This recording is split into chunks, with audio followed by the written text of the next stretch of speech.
The knocking was soft, insistent. The doctor was lost in a deep, dreamless sleep when his wife shook him awake.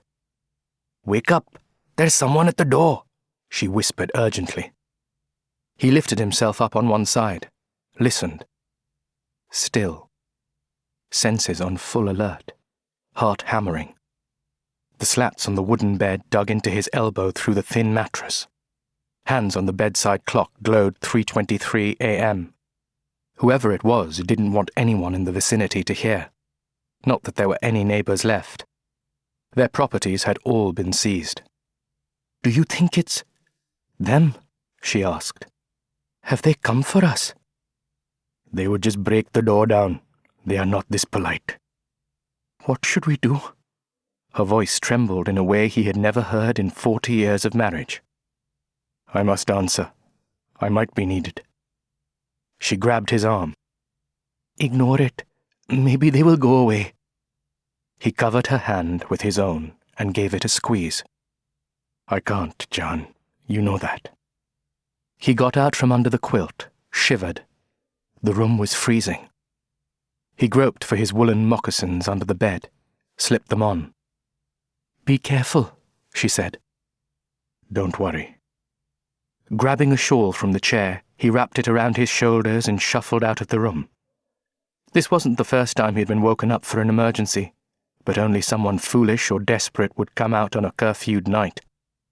He gripped the carved banister to steady himself, gait heavy with dread. His footsteps echoed down the wooden staircase that led to the hall. Switch the light on. No, safer not to. The knocking stopped. A voice whispered, "Dr. Sahib." A surge of relief. Not the army. "Who is it?" "Please open." "Who is this?" "Abdul Aziz." He hesitated. He had helped Aziz before. A hard man, not someone to cross. "What do you want?" "It's very late. There's a curfew." "I have urgent business. Let us in." Us. He unbolted the door reluctantly, the rusty creak spinning around the hall like a vulture's screech. A blast of raw air assaulted him. An icy full moon cast an eerie white glow over the frosty grass, making it seem illuminated from below. Aziz stood silhouetted on the doorstep, dressed in a long pairan and thick coat. Propped up against him was a woman in a burqa. She was wheezing painfully, her face completely veiled except for the mesh in front of her eyes. The doctor looked beyond them to the perimeter wall of his compound, 20 meters away. No one watching. He pulled his shawl around him, trying to stop his teeth from chattering. He could make out the woman's sturdy frame beneath her robe. No coat. She must be cold. He stood aside as Aziz brought the woman in, holding her by one arm. She seemed in pain and stumbled as she entered. The doctor grabbed her forearm to keep her from falling. Confused, he felt muscle. He shut the front door and led them into the living room. Aziz walked to the window, drew the curtains closed, and switched on the light. The doctor blinked in the sudden brightness and tamped down his annoyance at Aziz's temerity. He switched on the oil heater, sat the woman down on a sofa, and perched on a chair opposite. Aziz's face was dark and cracked from the harsh mountain sun. He bent and pulled off the woman's burqa.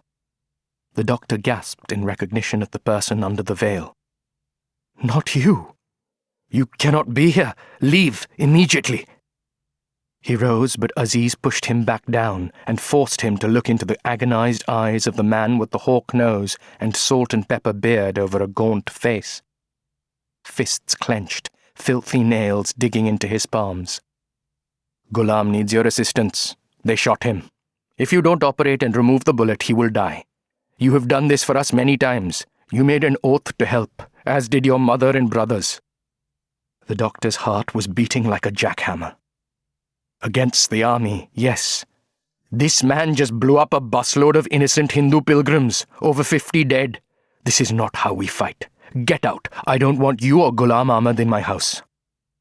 Ahmad's eyes glittered. His hand shot up and grabbed the doctor by the throat, pulling him down.